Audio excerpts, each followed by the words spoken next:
I will give it a few minutes, let the stream get started. Ever have one of those days when technology just decides to go haywire? That is the day I'm having. So there must be a full moon, something going on. But thank you for joining me. I don't know if I'll be able to actually share my screen like I had intended on this stream, but we'll do what we can. Sometimes it works and sometimes it doesn't. So my name is Jen Lee, aka Rebel Esquire. I have my podcast microphone and my headphones next to me. And 4 years ago, I launched a course to help lawyers add bankruptcy as a practice area.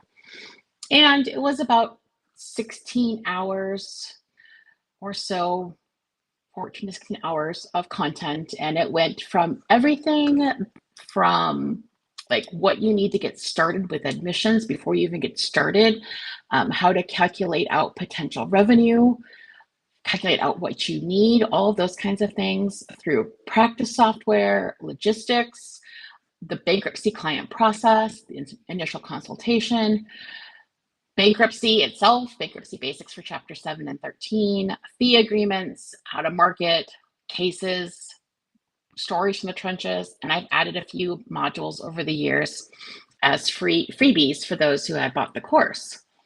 And a lot has changed in 4 years. And the reason why I called this modernization of your bankruptcy firm with ChatGPT is because there's so many things these days that you can do with automations that are being added to my course. So I'm recording the course, but I'm going to do a live version. And I'm going to do a live version because, first of all, a lot of us who do courses don't actually do the course. We buy it, and then we never actually log in and complete the course. So the live version is intended to be more of an accountability and more of a way of giving you time to do that. And also, have you ever thought about being able to add a practice area in 2 days? That's what we're doing. We're adding a practice area to your firm in 2 days. So today I'm going to talk a little bit about ChatGPT and what that means for bankruptcy. I'm not going to go into all the fun features, but talking a little bit about why I'm updating to add ChatGPT. And it's not just ChatGPT. I'm using kind of ChatGPT as the Kleenex of the world, where we're talking about just AI in general, automations, and that kind of thing. There are so many things you can do as a bankruptcy attorney with automations that improve customer service, that improve your ability to serve more clients, improve your bottom line, that I wanted to talk about some of those things. And I'm using ChatGPT because I like ChatGPT and I'm really familiar with it. But I've been asked, are there other things you use? Yes, there are other things like Claude, there's Gemini, there's Microsoft Copilot out there. All of the legal research companies now have their own AI built in. And there's always things that you have to be careful of when it comes to AI. But remember, spell check is AI.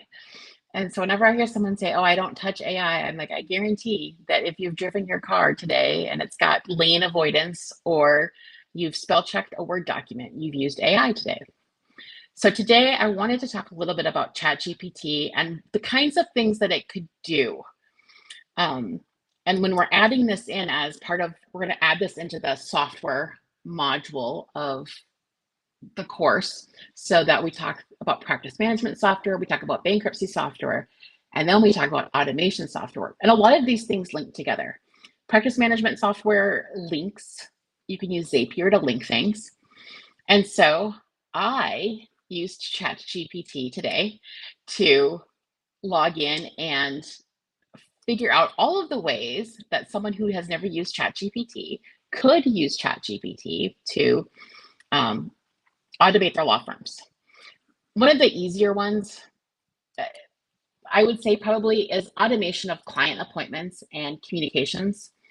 So in chat, there's different plugins, there's different GPTs you can use that will allow you to connect things together. And one of those things is if you have a favorite calendar app, using a calendar app to send emails, send reminders, provide confirmation. You can even send summaries using it.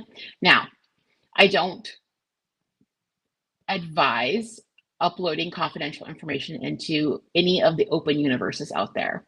There are versions of AI where you have a closed universe that only pulls information from your system, supposedly. There are ways to limit your liability, but I would never ever put client information out into ChatGPT, just FYI, putting that out there right now. Because I have heard people say that they won't use ChatGPT because, first of all, it hallucinates, it makes things up. Well, yes, but have you ever had clients that hallucinate and make things up too? They use Google for everything. Um, so you have to check what you're doing. You can't just take whatever's plugged into ChatGPT and copy paste it and be done. It's a starting point, not an ending point, but it gives you a gigantic advantage in your starting point. So when we're looking at using ChatGPT,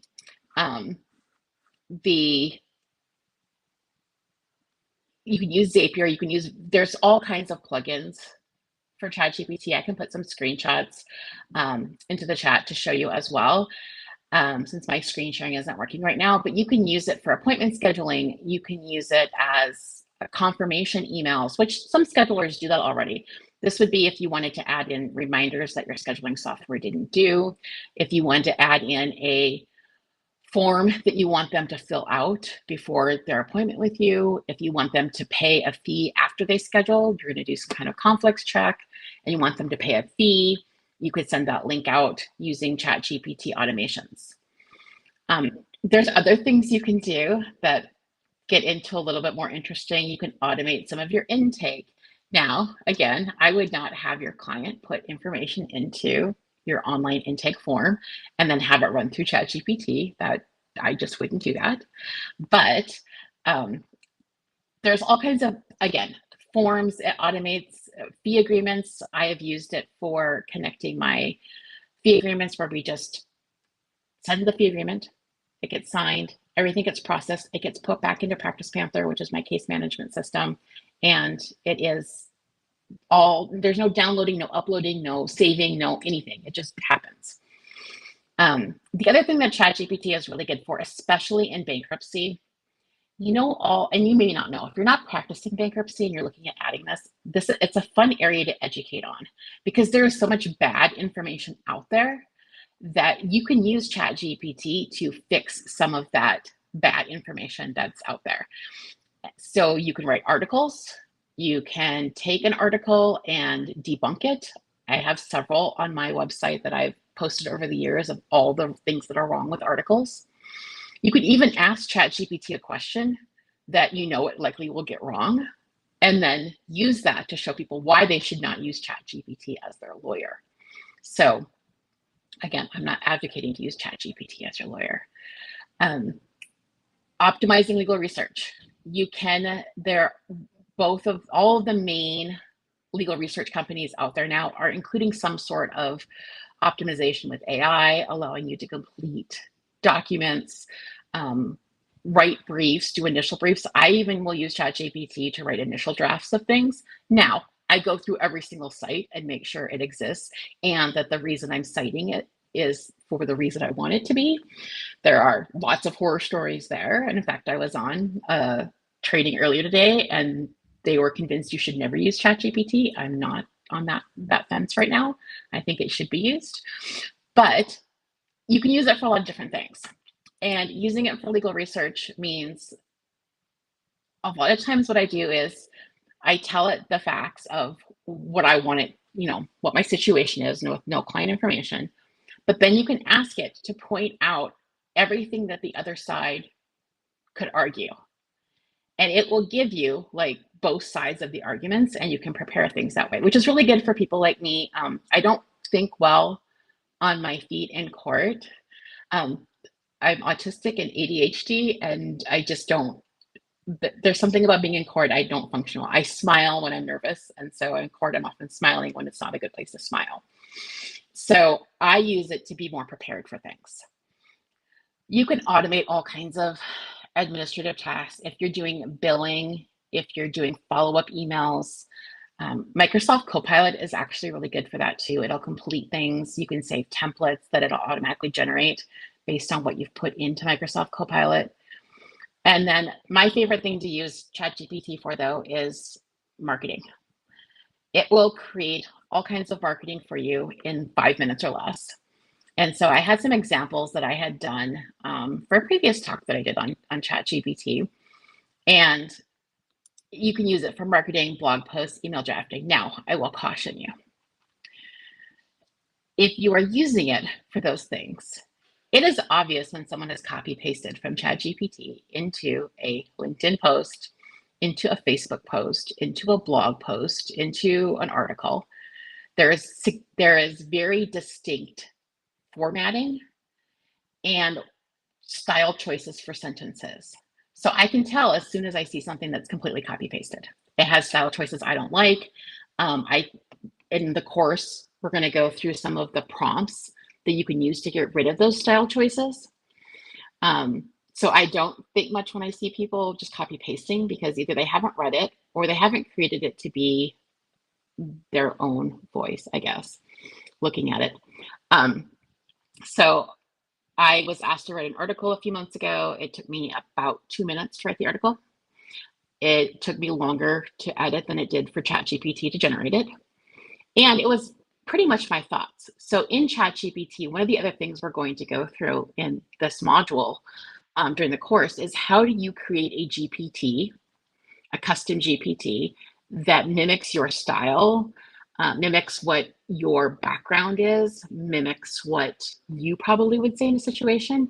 It's really cool. So once you teach it how you want things said, it becomes a much quicker way of getting things done that you actually would have written yourself if you had the hours and hours and hours it takes to do marketing and blogging and all those things. So I will show you how to create your own custom GPT. And I have several. I have different personas depending on what I'm working on. And so if I'm a bankruptcy attorney, I have a bankruptcy attorney persona.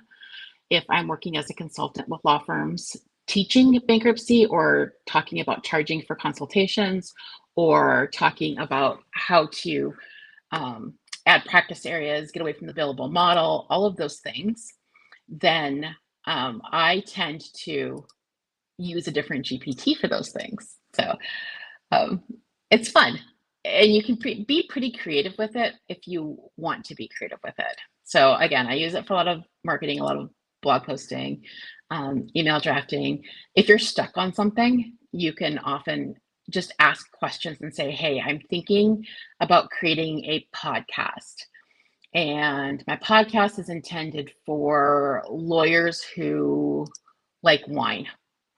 And I practice wine law now, and it's geared towards potential clients in the wine industry and other lawyers who maybe like wine but aren't in the wine industry. You can tell ChatGPT that, and it will come back with names for your podcast. It'll come up with the description for your podcast. It will come up with your first 50 topics for your podcast. And it will even write your scripts for your podcast.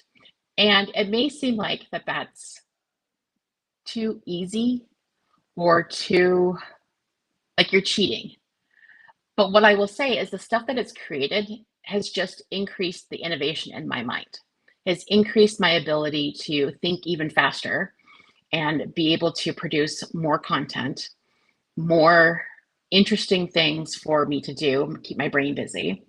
And it's stuff I would have probably come up with on my own, but it would have taken me years. It just shortcuts all of that.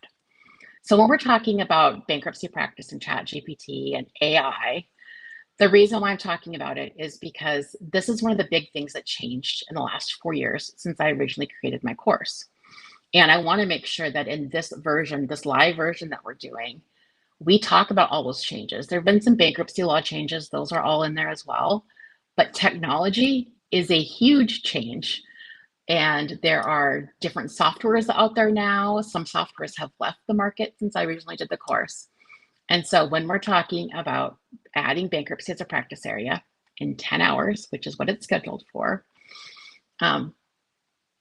this is why I'm re-recording it. We have so many things that we can do with AI and chat, and just being able to help more clients with the limited time that we do have is an amazing, amazing ability. So I'm not giving away the farm here on everything that I do with ChatGPT, but you could, and basically you should have it open daily. the ChatGPT module, the AI module goes through like all of the things you could have running in the background, working on things while you're working on important things like meeting with clients or things that can't be done by AI. I guess you could create an avatar and meet with clients that way. Maybe we'll have some virtual reality bankruptcy attorneys come out of this online workshop that we're doing. But that's what I talk about when I talk about modernization. A lot of lawyers tend to live, and that's the way it's always been done. And I had a great quote. I did a presentation on ChatGPT about a year ago, actually. It's amazing how quickly time flies. But it basically said that the only lawyers being replaced by ChatGPT and AI are the ones refusing to use it. So there's new ways to practice bankruptcy law. There's new ways to help clients with their financial problems. And that's what we're going to talk about. So I do have a special offer for the online course. So it's a live course, October 4th and 5th. I tried to make it reasonable times for both Pacific and East Coast people. So it's 9 to 2 Pacific on Friday, the 4th, and 10 to 3 Pacific on Friday, the 4th. I should have ChatGPT generate this for me, right? And 9 to 2 Pacific on Saturday, the 5th. And if you sign up before September 1st, it is $300 off. So I will put a link to the special page for the live version of this. But we are going to add in all of these cool things. And on top of the modules that are already there, we're going to tighten up some and have some Q&A and discussion. And if you already purchased my course before, because a lot of you have over the last 4 years, this is included. So you will get a webinar link that that'll give you access to the full live course, and you won't have to pay for it. You'll have the recording once it's done, and you still can ask some Q&A. So I do know I have a few people out there who bought the course thinking they were going to add bankruptcy, and then they didn't because bankruptcy did not boom right away in 2020 like we expected it to. Bankruptcy filings are definitely up right now. Ask ChatGPT. So if you're bought the course, you haven't finished it, and you are looking for some accountability, this live version is also intended to help people get through and work through that. So I will put the link in chat for the live version. Again, it's discounted through the end of the month, so September 1st. And the course will be live on October 4th and 5th. If you miss sessions, you will have full access to the recordings of it and all the materials as well. So the materials include fee agreements, it includes the handbooks for various things, workflows, a spreadsheet to forecast your revenue. Lots of different materials are included with each module. So if you have questions, let me know. If you want to sign up before September 1st, please do so and save the $300. If you want to share with all your friends because you're all going to start bankruptcy practices, great. I would love to see it. Definitely an area where there aren't enough attorneys and people doing quality work. So let me know if you have any questions, but I'm happy to see you all here, and we will